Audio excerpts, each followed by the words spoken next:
So China has gone from about 3% of global GDP up to about 17, 18% of global GDP.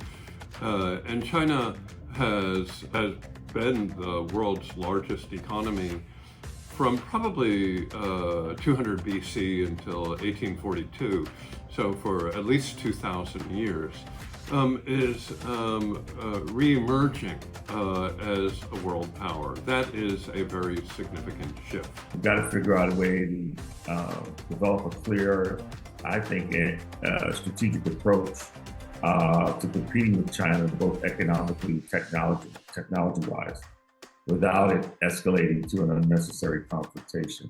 There are areas where there can be cooperation, where our interests align. Certainly to stop the scourge of fentanyl is the most obvious one that gets talked about. But, from the time in the 90s when Bill Clinton was president of the United States and he stood beside Jiang Zemin and could even discuss human rights in a press conference, to our time today where Xi Jinping has decided that China not only should compete, but should prevail. It is clearly not in America's interest to sustain or support Chinese dominance within those metals or minerals. It is clearly in America's interest to build alternative supply chains throughout that whole mineral suite, from mine to market. The Democratic Republic of Congo and Rwanda are going to be signing a ceasefire agreement witnessed by Secretary Marco Rubio. The reason that's happening is because of critical minerals, because China right now has all of the critical minerals wrapped up in their supply chain, and we're desperate to find our own sources. You look at the supply chain issue. That has not gone away. It's still a problem. And that's not a problem. That's not a problem that government can solve by itself.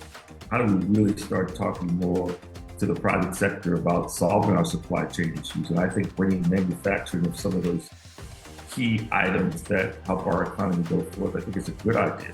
Trade, investment are not negative.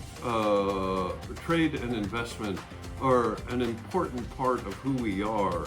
I would argue from the day that we are conceived to the day that we're put into the ground, we are benefiting from imports. And so to use tariffs as a way to reduce imports without addressing the fundamental economic drivers of the trade deficit is not going to work. We need to make sure that our technology industries are very strong, that we have access to the entire set of supplies that we need to make that real in terms of batteries and semiconductors, in terms of the brains we have in this country, which is why I'm so concerned about the current administration's practice to deny visas to people from other countries to come here for fellowships and PhDs. Most of the leaders of our big technology companies weren't born here. They're immigrants. And that's because people came here to study in our extraordinary universities. I, for one, will maintain the importance of absolute, robust, transparent, full throttle integration with Europe and Asia as the most vibrant regions of the world with whom we have a natural fellowship.